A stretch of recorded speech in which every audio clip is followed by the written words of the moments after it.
Before this starts, my intention today is to talk to you about war and peace from an economic history perspective, and to bring a few kind of things to your attention that might simply help us to orient ourselves a little bit in the complete mess, in a way, that is our situation right now. Very good. Let me first see if that does what it should do. First of all, a little bit of perspective on the economy of the Ukraine before the war, just to understand, let's say, what could be issues after that war is hopefully over in some point of, at some point. Is warfare profitable? Why do people engage in this in the first place? It's not clear, because usually economics would tell us it makes no sense. Trade is usually more profitable than war, so why do people do this in the first place? Which leads us to the next thing, and that is making warfare costly, something that we are also trying to do right now, sanctions and embargoes. Then kind of go over to war ideology. Why would political leaders seriously engage in such things, zooming in on total war? Then that will be followed by some reflections on Russia's quest for space. Why did they do that in the first place? Is there any way to kind of bring method to the madness? And in the end, conclusions with two unpleasant outcomes, one of which is already clearly obsolete. We need to see about the other. So the bad news about Ukraine before the war was stalled economic growth. We don't quite know about these data in detail, but just to give you some idea, output per head of the population hasn't really moved upwards for like 15 years. Their country has not been in very good shape. As everywhere east of the former Iron Curtain, output per head first went down after 1989, before it kind of stabilized about 8 years later and then started to go up again. Then what happened was that the financial crisis beginning in 2007 hit these countries hard and led to unpleasant outcomes. Here is a comparison with Belarus, where we can only hope that the figures they are reporting are about right, but let's say also the narrative evidence surrounding that is telling us that perhaps Ukraine was of the immediate successor states of the USSR, one of those that did not fare particularly well. Here is evidence on Russia itself. Again, let's entertain doubts about the quality and veracity of the data, but again, what we see here more or less fits the narrative evidence that we have, which is some recovery beginning in the late 1990s. Let's not forget there was a Russian debt default in 1998, and subsequently there was recovery. But what we see in all these three cases after 2007, recovery has stalled. We haven't really seen much of a recovery from that. Here we see, by comparison, the Western neighbors. The Western neighbors of Ukraine, that is Poland, Romania, and the Slovak Republic. And what we see here, in contrast to Ukraine, is that growth after the financial crisis of 2007-2008 actually resumed quite nicely, and these economies are clearly nowadays in a much better place than they were in 2007, not to speak of the 1990s. We also see that neither of these three economies took part in this big downward movement of output and incomes of the 1990s. So much better development. In a way, one could say we, so to speak, face a choice, and we face a problem. Will Ukraine, after some war, some peace in the future, whose contours we don't quite know yet, Will it continue to be in the stagnating part of Europe, or will it be in the more dynamic part of Europe? That is something that we simply need to see. I haven't brought, shame on me for that, I haven't brought data on the Baltics, as we have a representative from the Baltic here, which would look much better, even much better than what we have here for East Central Europe in terms of recent developments. What we do have is the kind of euro area average, and you can see that is still much higher than what we see in East Central Europe. What we see, however, is a degree of convergence. I also brought in something for the United Kingdom. We are no longer part of the European Union, as you know, but still we very much look like it. So in terms of these data, the UK would have been your average European Union member. But anyway, the important thing is that economic convergence to the Eurozone in Ukraine stalled, and it started stalling. It has been absent since 2007. Whereas we have seen quite nice convergence in the rest of East Central Europe, where we can see that clearly. Being part of the European Union and doing things properly has had nice effects. It is not quite clear why this should be so, because the Ukraine did have a free trade agreement and indeed is part of the customs union, has been part of the customs union for quite a while. So we should expect integration, and it hasn't quite come through. There are, of course, many reasons, and one of the reasons is not 2007, but perhaps 2014, which you also can actually see in the Ukrainian data. So, let me jump a little bit around, and one of the things is, in that situation, why would anybody think that war is a good idea? If I had to look at these data as a cynical war planner, I would say there are many countries I would like to invade, but the Ukraine is not one of them. Simply because its numbers are not very good. There is not much bounty to be gotten there. Indeed, what we see, or instead what we see in history, is that colonialism and overseas empires kind of did develop around relatively clear economic ideas of what you would get there. It would be the opening of new markets for imports, spices, gold, silver, sugar, tobacco, coffee, cotton, wheat, beef, whatever it is, right? Colonists, European colonists who went overseas or have gone overseas since the late 15th century had a pretty clear idea of why they were doing this. The first expedition done by the Portuguese around the Cape of Good Hope, as it got to be called, was in military terms a bit of a disaster. Because of the ships that were outgoing of Portugal, only 2 came back. But in economic terms, it was profitable.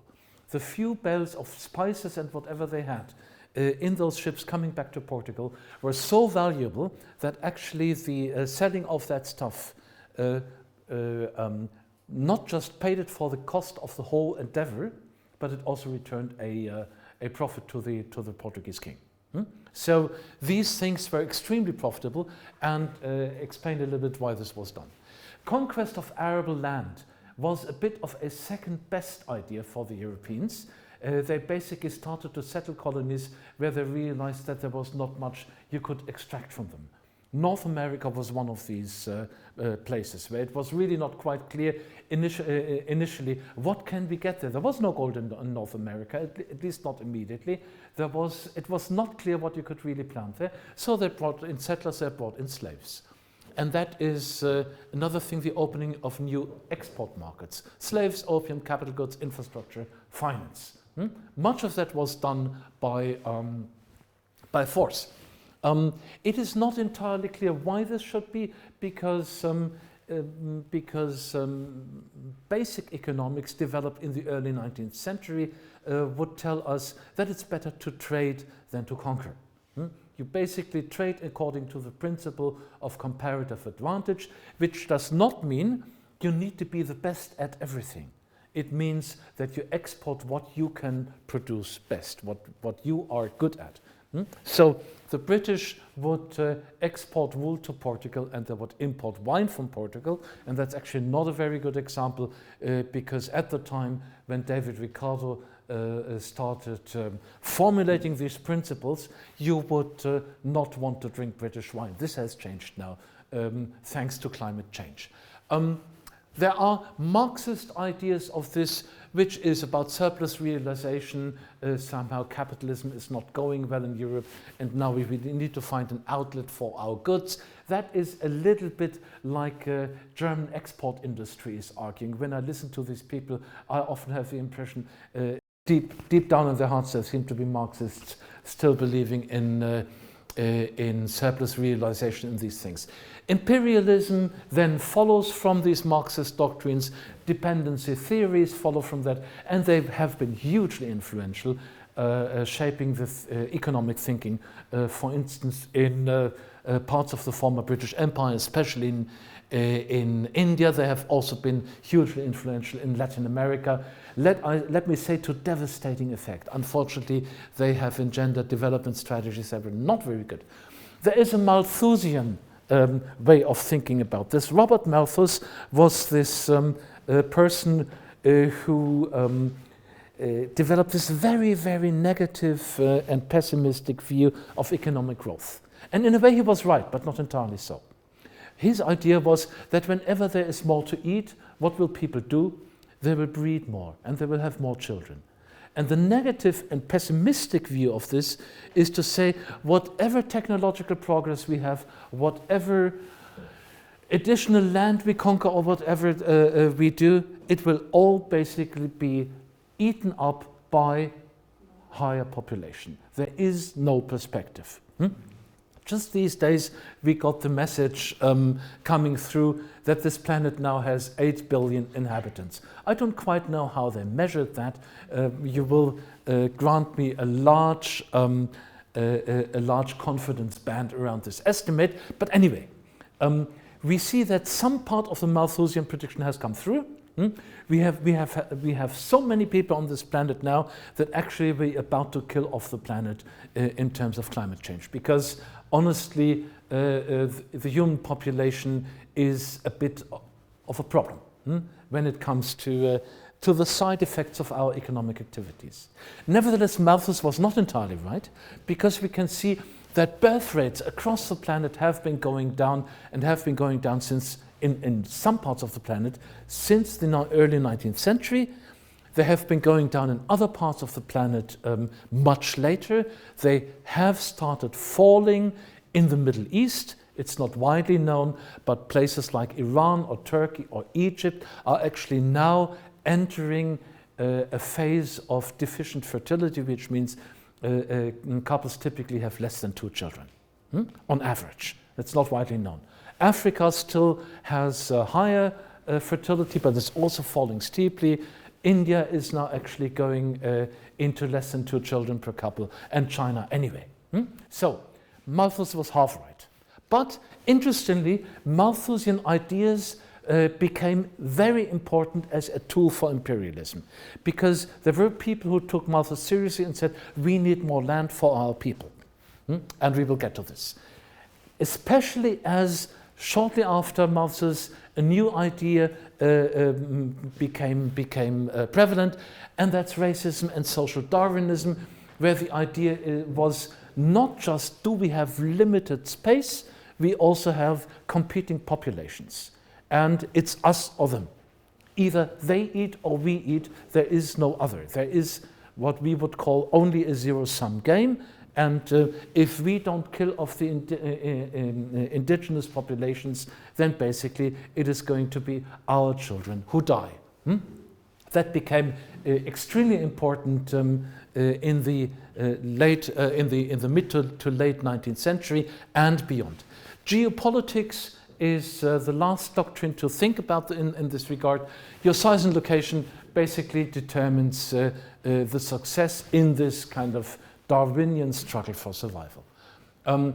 Then, of course, there has been criticism of colonial wars, more or less from the beginning. There's overreach, surplus realization, which means imperialism is only a temporary fix to a much bigger problem, and the self-exploitation of the imperial power. If I want to look at the self-exploitation of an empire, the only thing I need to do is to take an airplane back from the United States to Britain and back from Australia to Britain, and so on and so forth. So sorry for our British member, but here we have actually a large literature that is trying to explain to us that perhaps actually the British Empire was a story about self-exploitation. They exported so much into the colonies and transferred so much technology and finance and whatever, that in the end actually the periphery of the empire overtook the center and perhaps took advantage of the center. Whether that's the whole truth is a different story. I should tell you though that there is also a discussion about the self-exploitation of the Soviet Empire, and that one of the reasons why it may have fallen down was actually that there was a constant net resource transfer from the center to the periphery, as opposed to what people in East Central Europe are telling us. It was done on a very inefficient level, and it was still a very good idea that the whole thing collapsed. But to the economist, it is quite striking to see that there was actually this part of inefficiency as well. So, the Soviet Union as an empire has a lot to do with overreach. There was no hot test of its military power except perhaps for Afghanistan. There was a cold test of its military power in terms of the strategy of the United States, especially the Reagan administration, to accelerate the arms race and therefore kind of play out the superior economic potential of the West.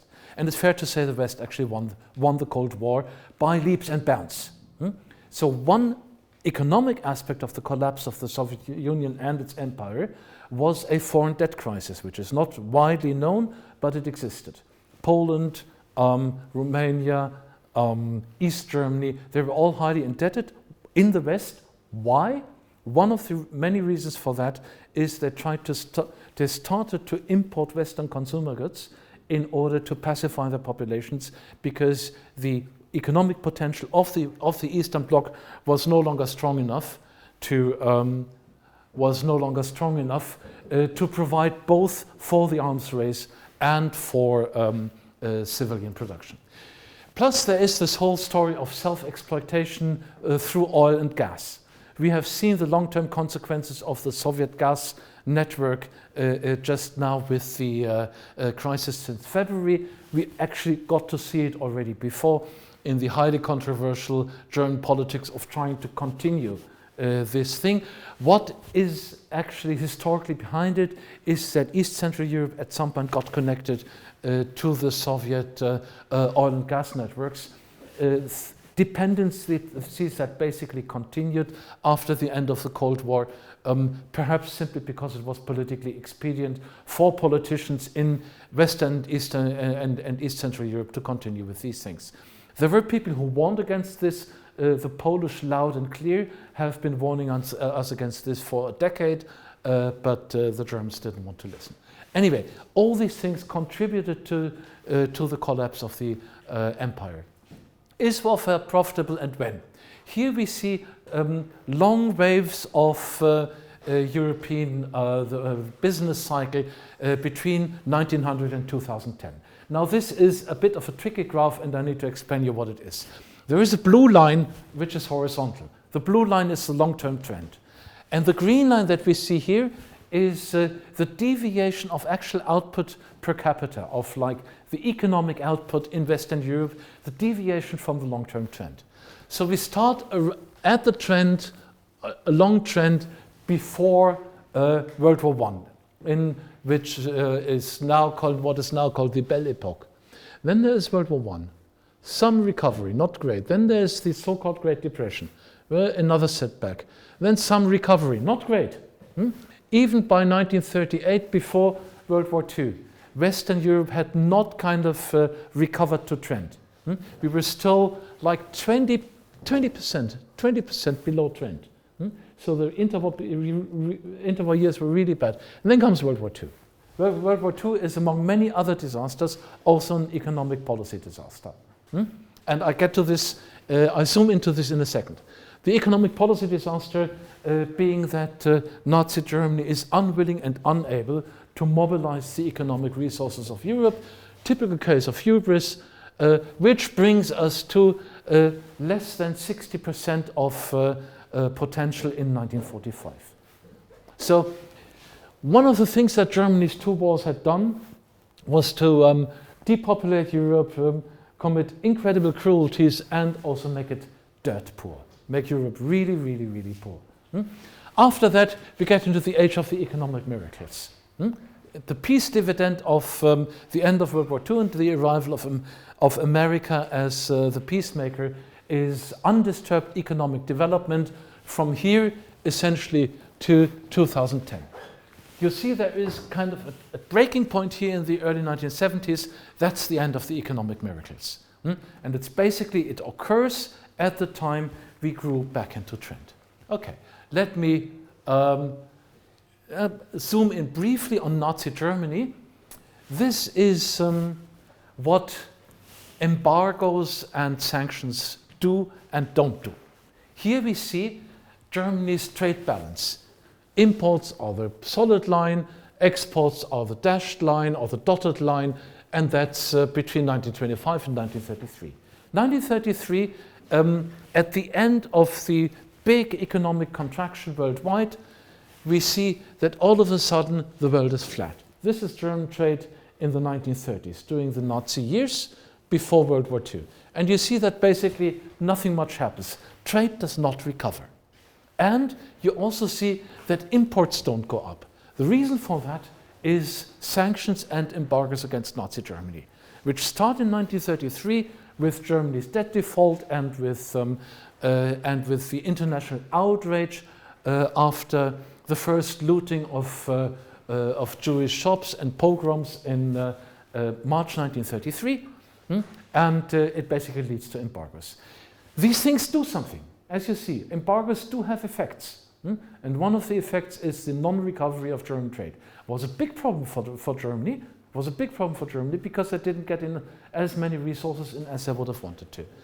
So no recovery in trade, no import surpluses. It did not prevent output growth, but it of course did hit them. Now, one of the bad stories about World War II is that these sanctions came with gaps. And these gaps were unfortunately quite decisive. In technology, central bank cooperation is an issue, and gold. Let's do this quickly. Here is tech sanctions. This is from a famous book about IBM and the Holocaust, which is basically about the Americans continuing to provide office equipment. Most importantly, pre-computing equipment, punch card machines to the Nazis. A second one is oil. People of motorheads of my generation would still know that there was a thing called leaded petrol. There was petrol and with some additives to it. These additives were an American technology that was given to the Germans in 1936. Although everybody in the military was crying and screaming at them, are you completely crazy to give it to the Germans? Well, you know, they did, okay? And Standard Oil and GM built this plant in Germany and started producing it in 1938, and more plants were built. Without this technology, the Germans could not have kept the Air Force in the air during World War II. US car producers, they were dominant in the German market before World War II, 70% market share. They retooled their factories, remodernized their factories right on the eve of World War II in order to participate in a dominant position in war production. Then the Volkswagen works were just founded at the time. They didn't really fully go into production before the war, but actually the whole thing was American factory equipment. So the Beetle essentially rolled out on American factory equipment. During the war, they didn't produce Beetle cars so much. They produced They produced SUVs for the German army. They also produced flying bombs. The infamous V1 flying bomb, the first major drone, was partly produced by Volkswagen. They, of course, don't talk about this much nowadays. So, central bank cooperation, economic appeasement, Nazi gold, we've heard of that. So ways basically for the Germans to circumvent sanctions. Important stuff. We are currently working on this again, but it perhaps has been quantitatively a little bit overblown. So, summary of findings on Nazi Germany, all these things. Transfers to Germany during World War II. What are the effects of occupying continental Europe? Of course, goods. If you sum it up, it's perhaps equivalent to 80%, 100% of German peacetime GDP 1938, the last pre-war year for which we have good data. So it's quite substantial, kind of the Germans went through occupied Europe and vacuumed everything they could, vacuumed it off. Also slave labor. The most important part, or most well-known part, is Jewish concentration camp labor. However, it was not quantitatively the most important part, largely because the program was destruction through work. That was not through work. There should be an R. Give me an R. Yeah. So it's destruction through work. This was not in order to produce. This was in order to kill people under a pretext. The more important part of German slave labor was 11 million people imported into Germany, largely but not exclusively from Eastern Europe. That's how the Germans ran their economy. So some more successful sanctions were UK blockades of Europe during the Napoleonic Wars and of Germany during World War I. I do this very quickly in the interest of time. Here you see from 1913 to 1918 how German imports in World War I go down from a value of 10 to a value of 4. They go down by 60%. This is really biting. GDP goes down, or output goes down from a value of 56 to 42. That is also quite something, but not nearly as bad as imports. So there is general agreement that the British blockade of Germany in World War I was extremely effective, and more effective than in World War II. That's one of the reasons why the Nazis did what they did. They tried to learn from the World War I experience. So, imports, blockades, sanctions can be extremely effective, provided you really kind of plug the loopholes. And we saw in the case of World War II, what happens if you don't plug them. Especially in the case of technology transfer, that was pretty disastrous. Okay, let's zoom in a little bit on total war. I now get to what is basically the last part of my presentation, and that's like the ideological thing. I'm trying to put myself into the shoes of warmongers, trying to understand why people can be so crazy. Let's do the rational part first. There was this Prussian military theorist Clausewitz who wrote in the 1830s. He was deeply criticized or sharply criticized at the time because everybody told him, you have no battlefield experience, you are just an intellectual in an officer's uniform, just a pencil general, a book and pencil general. But the guy made very, very important contributions which to an economist almost read like game theory in application. The first thing is war without any frictions, without any obstacles. The perfect, so to speak, war on paper would be total war. Why? Because both sides have an incentive to bring their resources to the battlefield in a big shock in order to finish the war in what is called a one-shot game. Do everything at once. Don't hesitate. The more the merrier, and the bigger the better. But Clausewitz was saying, and that anticipates a result from game theory, total war never happens. Why? First of all, because its results are always fully predictable. So as if the results are fully predictable, it won't start in the first place. That is essentially anticipating what later becomes known as the doctrine of mutually assured destruction. The second thing of Clausewitz is real wars, actual wars, empirical wars, so to speak, only take place because of uncertainty and frictions. So many things can happen. It's lack of predictability which lets these wars go. Well, not entirely, because we have seen in very recent military history that sometimes war planners do really, really stupid things. That even under the conditions of uncertainty and frictions, one should have been able to figure out beforehand. So that's beyond Clausewitz. Here we see what Clausewitz would kind of come up to in the end, and that's deterrence. Deterrence is essentially once you know that the other one can hit you too. You get to deterrence because the other one has second strike capacity or is equally strong.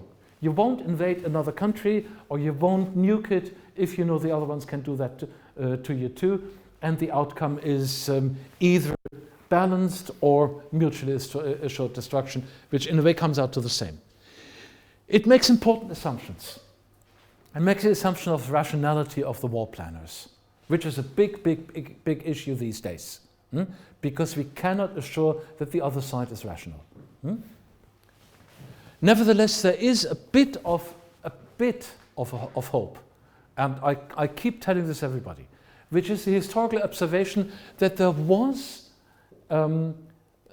were weapons of mass destruction in World War II, and we have forgotten about this mostly. And these were chemical weapons. They had been developed in World War I. There were huge stockpiles of that stuff, and the more modern systems of transporting weapons to the target would have meant that that chemical weapons could have been deployed massively over cities, on warheads of rockets and wherever. So we could easily have a counterfactual in which there would have been large-scale chemical warfare in World War II, both at the front and behind the front in the warfare against cities. And it didn't take place to the last day of the war. No WMD. There is use of chemical agents in the Holocaust, yes. And there is use of chemical weapons outside of the superpowers in third places like Iraq, Iran, and in Syria. And it's an interesting thing to think about why this has happened and why there was no deterrence. Why there was no deterrence. One of the reasons is that perhaps one side had a monopoly for this on the stuff. Okay? So, what is going on here? Gaps in deterrence. Gaps in deterrence. One of the issue is radicalism of the policymaker, especially of the attacker. Once you are able to frame conflict as a war of survival, like there is no alternative, we have no choice. This is a war for the survival of XYZ. And then for XYZ you can put in whatever you want from history. I put in here Germany in World War II because it's the example that I'm working from. It was presented to the population as a war of survival, and the idea was if we lose this war, the others will basically make us extinct. They will annihilate us. People were made to believe that the Allies would kill them off entirely. Now, once you get there, you can basically do all kinds of things. You dehumanize your enemy, you violate the norms of civilization, you violate rationality, and you accept very, very high social cost. So once you are in this completely ideological, almost religious war, then many of the barriers to craziness and to cruelty don't apply anymore.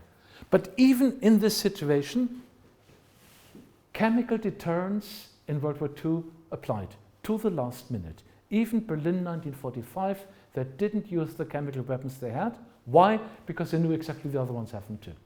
And that's the end of the game. Okay? So, but anyway, once you have a national life, and The reason why I'm saying that is, of course, that this might apply to nukes as well. This might, in spite of all the cheap talk. In spite of all the cheap talk. So, anyway, war as a national life and death struggle. Once we think about life as a zero-sum game, either we eat or the others eat, and there is food and water only for one of us, then of course you can all kinds of things. Assumption of total destruction in case of defeat. If you read what comes out of certain place in Eastern Europe all the time, just yesterday I read there are plans by NATO to attack Russia, to dissolve Russia, to wipe it off the map, all this stuff. So we basically get this destructionist, not just destructive, but destructionist talk, where the conflict is framed as a collective life or death struggle. How was it in the case of Germany? It was the Malthusian paranoia, let me call it. The Nazis were essentially combining Malthusian us or them. There is not enough to eat for everybody. We need land because we need to eat, and the other ones we have a license to kill off. And they combined this with racist social Darwinism. False race theories, Darwinist belief in group selection, all this stuff. I don't need to give you the details, they are just too dirty anyway. But let us confront these things with reality. Ideology versus economics. Here we have data on World War I, so it's like country evidence on what I showed you before, from 1913 to 1948. What you see is Germany here. Even with all the enormous efforts they made, even Germany in World War II did not fully recover to trend during World War II. They were not able to fully exploit their potential, and most likely that in the end did have to do with the dysfunctioning of a totalitarian regime and with the sanctions and embargoes imposed on them. You could also see that they were unable to use the resources of France, where you see that during World War II there is a major collapse in output. They took resources out of France but didn't do much for the French war economy, which is crazy because from a viewpoint of a cynical war planner, you would say, there's the French economy now, and we will try to extract as much as possible out of its economic potential, but they didn't use it. At least they didn't use it well. And here you see Italy, the southern European ally of Germany, which also didn't do well in World War II. So economic potential and the failure to use economic potential as an important limiting factor on your capabilities. And now let's contrast this with something. But before I do this, let's also look at the United Kingdom. The one remaining big adversary in Western Europe. You see that in the whole interwar period, the British did not do very well. It goes up slightly in World War II, but not well, not very much. So, had the UK been the only enemy of the Nazis in Western Europe, things would have turned out a bit different. Now, I don't have good Soviet data. One of the reasons is that the Soviet data are not very reliable. But they would probably look more like France and Italy, because the German onslaught on Russian territory, of course, led to a collapse in output, simply because of the loss of territories and everything. But here's the counterexample. This is the US example during World War II. You see, the Americans were really doing quite badly in the 1930s, and then output shoots up during World War II. The immense and enormous mobilization potential of the United States. And that is essentially what decided World War II, because of all the shipments of resources into Europe, both into Western Europe and into Eastern Europe. It's sometimes forgotten that the Americans provided massive economic and military assistance to the Soviets. It's one of those myths carried by a leftist intelligentsia in Germany that the Russians or the Soviets won the war in the East out of their own capacity. The industrial effort of the Soviets should not be diminished in any way, no, but keep dreaming. The decisive factor was American support. Paranoid elements in politics, I've done a lot of that already. And let me go to the Russian doctrines currently. There is an old doctrine of the three Russias. Now that, of course, is not Putin's invention. It goes far back into the 19th century and perhaps even further. I'm not an expert on Russian history. Then an imminent nuclear threat by the West, and the claim that Ukraine was important to the West in order to station short-term nuclear, short-range nuclear missiles, all that. So framing the whole thing as a war of defense and as an essential war of defense, like survival. The idea that Russia would not be able to survive without its strategic underbelly named Ukraine. The quest for space, as in the times of old, if you look, and I'll do this in a second, if you look at Russia, it has been a rather unstable neighbor, and of course accept any economic cost. Now there is a version of the Putin doctrine which we call the Dugin doctrine. Here the Russians are again a chosen people. That is of course a thing that is old in Russian national mythology, and perhaps many nations have something like that. What makes the Dugin doctrine special is its adaptation of Nazi thinking. I couldn't believe it until I found English translations of his writings and looked into this. Indeed, there is a lot. So, the infamous Lebensraum or habitat ideology, Eastern Europe basically is to provide habitat for the Russian people. Full domination of continental Europe is needed, and Britain, or as they call it, England, just as the Germans called that England, is the main and principal enemy. It really sounds like reading German stuff from the first half of the 20th century. It's really quite amazing. It uses quasi-esoteric language and mysticism, a little bit like the so-called research institutes of organizations whose names I'm not even going to pronounce in Berlin in the 1940s. Copy and paste, that's incredible. Okay, geopolitics, that's my last major point.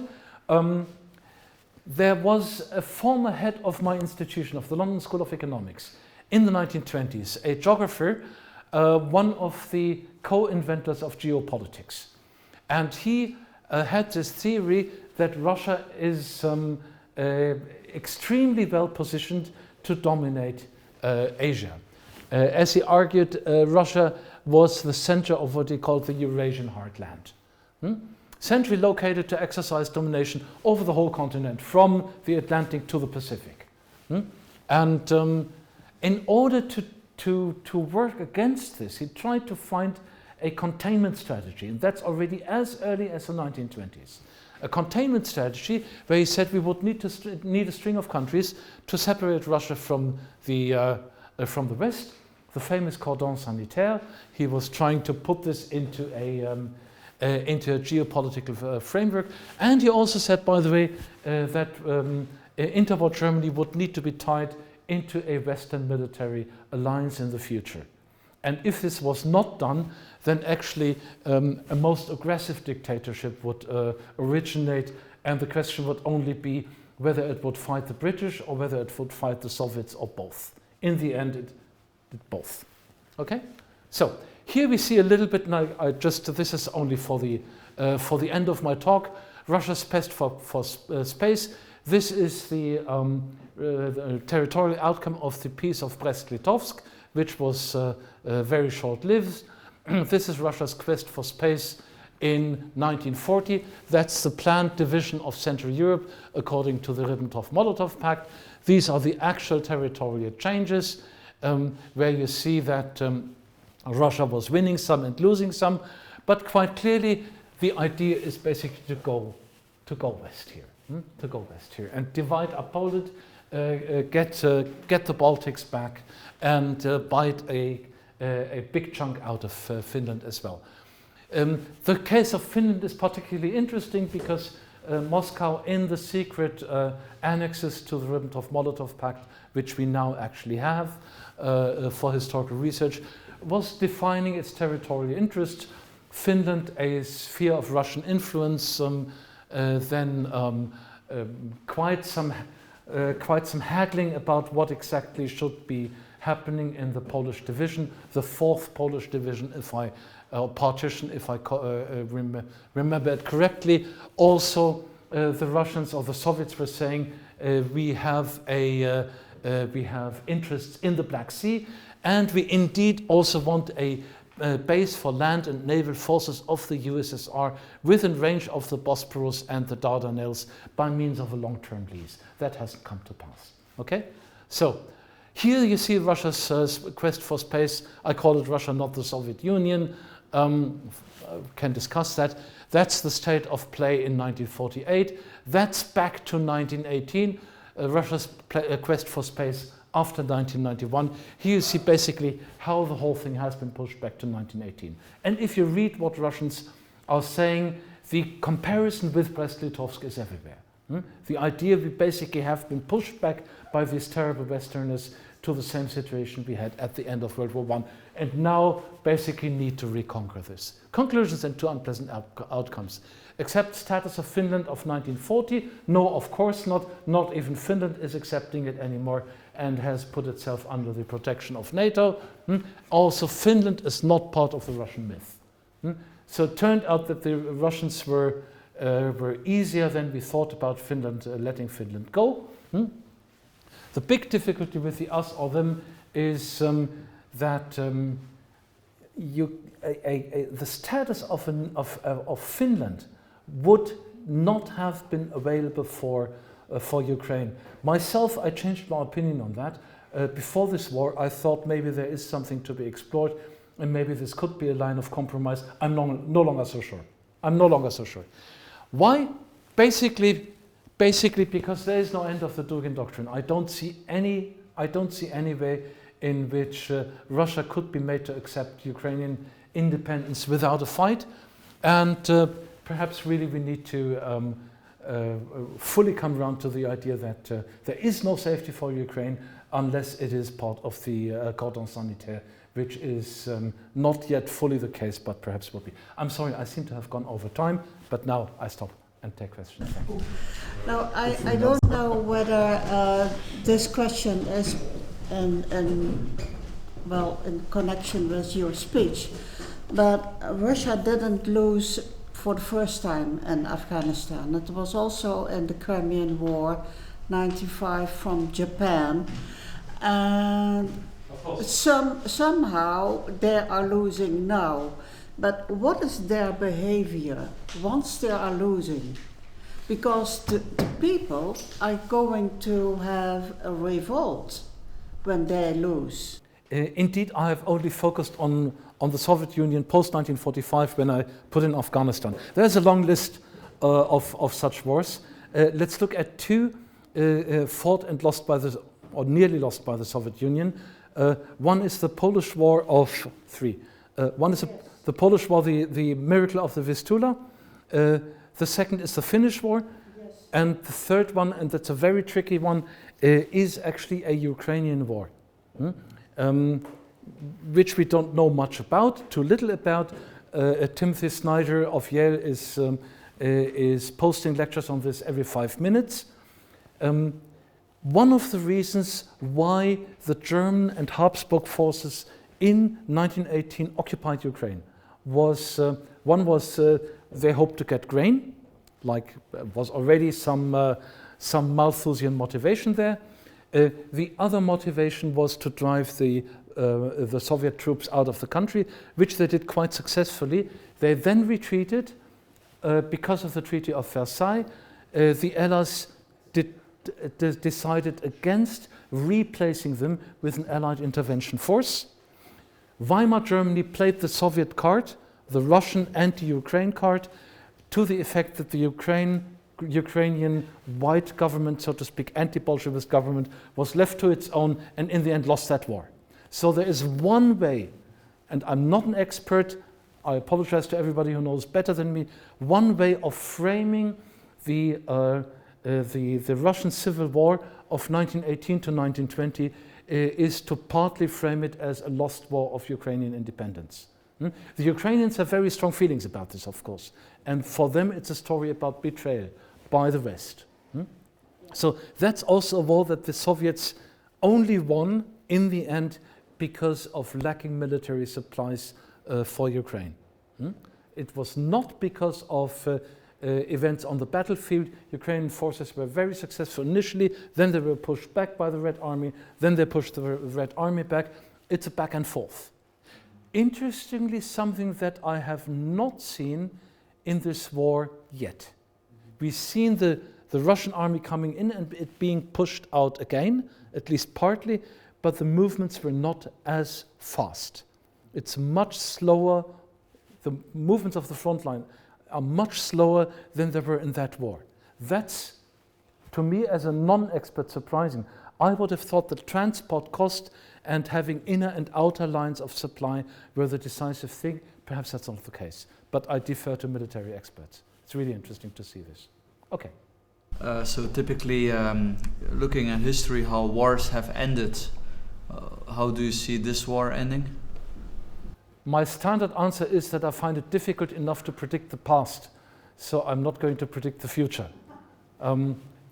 Wars in Europe typically have ended with big conferences, and the punishment for the aggressor was mild. The classical case is the Vienna Congress of 1815, where the punishment for France was surprisingly mild.